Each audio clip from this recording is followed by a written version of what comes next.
आज बात करेंगे कि अनवांटेड 72 जो टैबलेट है या आई पिल है, उसे लेने के बाद पीरियड कब तक आते हैं। तो इस बारे में मुझे काफ़ी सारे मेल्स आते थे, काफ़ी क्वेश्चंस आते थे कि मैम मैंने अनवांटेड 72 खा ली है, अब पीरियड्स मेरे अब तक नहीं आएंगे, कब आएंगे, अब मैं क्या करूं आगे। तो आज मैं आपको डिटेल में बताऊंगी इस टॉपिक पे। तो पहले बात करेंगे अनवांटेड 72 या आई पिल। ये एक इमरजेंसी कॉन्ट्रासेप्टिव पिल है जो आपको सिर्फ इमरजेंसी में ही लेनी है और बार बार इसे यूज़ नहीं करना है।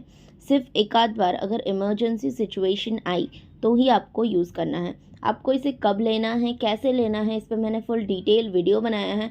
मैं आई बटन पर लिंक कर दूंगी, आप उसे ज़रूर चेकआउट करना। उसमें आपको पूरी इन्फॉर्मेशन है कि आपको किस तरह से लेना है ताकि आप सही से उसका यूज़ कर सकें।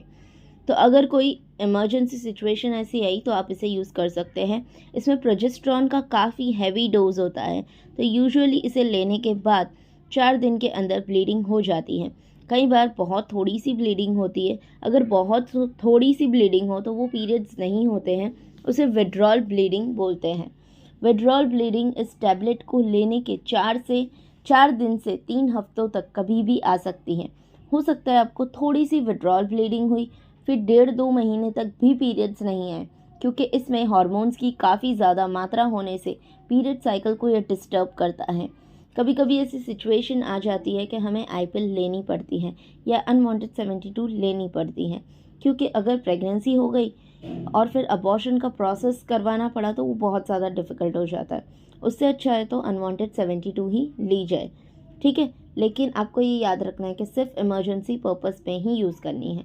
तो आते हैं हमारे टॉपिक पे कि अगर ये टैबलेट लेने के बाद 3 हफ्तों तक आपको बिल्कुल भी ब्लीडिंग नहीं हुई, अगर विड्रॉल ब्लीडिंग भी नहीं हुई, तो आपको यूरिन प्रेगनेंसी टेस्ट यानी यूपीटी करना है।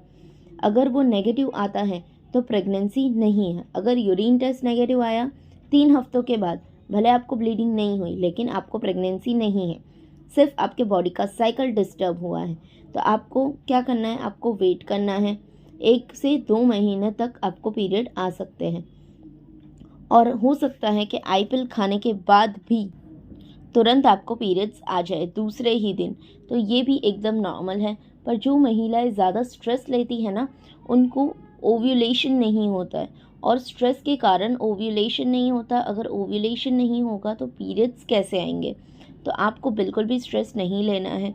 अगर आपने 3 हफ्तों के बाद टेस्ट किया और वो नेगेटिव आया तो प्रेगनेंसी नहीं है। अगर विड्रॉल ब्लीडिंग हो गई तो भी प्रेगनेंसी नहीं है। बॉडी को नॉर्मल होने में टाइम लगता है। हॉर्मोन्स का जो हैवी डोज होता है इस टैबलेट में, उससे बॉडी डील कर रही है, इसलिए आपको अभी तक पीरियड नहीं आए हैं। फिर भी अगर 2 महीने से ऊपर हो जाए तो आपको डॉक्टर के पास जाना है। डॉक्टर आपको ये सलाह देंगे, मतलब जो भी बॉडी में प्रॉब्लम है आपको सही जानकारी मिलेगी। टैबलेट लेने के बाद 2 महीने, लास्ट पीरियड के बाद नहीं। मतलब आपको अगर 20 तारीख को पीरियड आया मार्च महीने में, ओके, तो अप्रैल मई हो गया, वो वाला नहीं। आपने जिस दिन टैबलेट ली उसके 2 महीने बाद तक आपको वेट करना है। समझ में आया। अगर आपने अप्रैल के 1 तारीख को, फर्स्ट डेट को आपने टैबलेट ली, तो आपको अप्रैल का पूरा मंथ, मई का पूरा मंथ और जून, मतलब पूरे टैबलेट लेने के 2 महीने बाद तक आपको पीरियड्स का वेट करना है। अगर तब तक पीरियड नहीं आए तब आपको डॉक्टर के पास जाना है। अगर पीरियड आ गए तो बहुत अच्छी बात है, और नहीं आए तो आपको डॉक्टर को ज़रूर मिलना है। हॉर्मोन्स की हैवी मात्रा की वजह से आपके पीरियड साइकिल एकदम डिस्टर्ब हो सकते हैं, और ये एकदम नॉर्मल है। आपको ये बात समझनी है कि इमरजेंसी कॉन्ट्रासेप्टिव पिल में काफ़ी हैवी डोज होता है, इसलिए इसे रेगुलर नहीं लेना है। और इसे लेने के बाद आपके पीरियड गड़बड़ हो सकते हैं। आपको बस यूरिन टेस्ट करना है, अगर वो नेगेटिव आया तो आपको निश्चिंत होकर बैठ जाना है, बिल्कुल भी टेंशन नहीं लेनी है। तो ये थी कुछ इन्फॉर्मेशन। अगर वीडियो अच्छी लगे हो तो वीडियो को लाइक, शेयर और चैनल को सब्सक्राइब ज़रूर कर देना।